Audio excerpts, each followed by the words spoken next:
మన యోజన ద్వారా 6,000 రూపాయలు విడతల వారీగా అందిస్తున్నామన్నారు ఎంపీ పురంధేశ్వరి. 3 లక్షల కోట్లతో 12 కోట్ల మంది రైతులకు లబ్ధి చేకూరిందన్నారు. అలాగే హార్టికల్చర్ కి ప్రత్యేక నిధి ఏర్పాట్లు చేశామన్నారు. ట్యాక్స్ ఎగ్జెంప్షన్ 7 లక్షలకు పెంచడం వల్ల మధ్యతరగతి ప్రజలకు ఎంతో లాభం చేకూరుతుందన్నారు పురంధేశ్వరి. ఇళ్లపై సోలార్ ప్యానెల్ ఏర్పాటుకు కేంద్రం సహకారం అందిస్తుందన్నారు. అలాగే స్కిల్ డెవలప్మెంట్ కోసం ఏ రంగాల్లో ఏ స్కిల్ కావాలో స్కిల్ ట్రైనింగ్ అందిస్తామన్నారు. దెబ్బతిన్న పోలవరం డయాఫ్రామ్ వాల్ నిర్మాణానికి 990 కోట్ల కేంద్రం భరించడానికి సిద్ధంగా ఉందన్నారు పురంధేశ్వరి.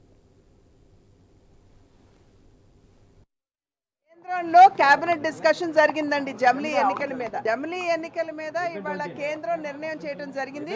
దేశవ్యాప్తంగా కూడా ఇంతకు ముందు రామ్నాథ్ కోవింద్ గారి నాయకత్వంలో ఒక కమిటీని ఏర్పాటు చేశారు. ఆ కమిటీ ఇవాళ తన రిపోర్ట్ ని కేంద్ర నాయకత్వానికి ఇచ్చారు. వారు కూడా దీన్ని స్టడీ చేసి ద్రౌపది ముర్ము గారికి ఇవ్వడం జరిగింది. ఇవాళ కేబినెట్ లో దీని మీద డిస్కషన్ జరిగి కేబినెట్ యాక్సెప్ట్ చేసింది. కానీ దీనికి ఏంటంటే ఇవాళ పార్లమెంట్ లో దీనికి చేయవలసినటువంటి సవరణ ఏదైతే ఉందో రాజ్యాంగానికి 324, 325 ఆర్టికల్ కింద సవరణ చేయాలి. ఆ సవరణకి 2/3 మెజారిటీ ఖచ్చితంగా పార్లమెంట్ లో ఉండాలి.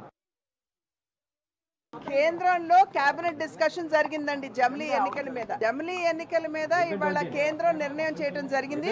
దేశవ్యాప్తంగా కూడా ఇంతకు ముందు రామ్నాథ్ కోవింద్ గారి నాయకత్వంలో ఒక కమిటీని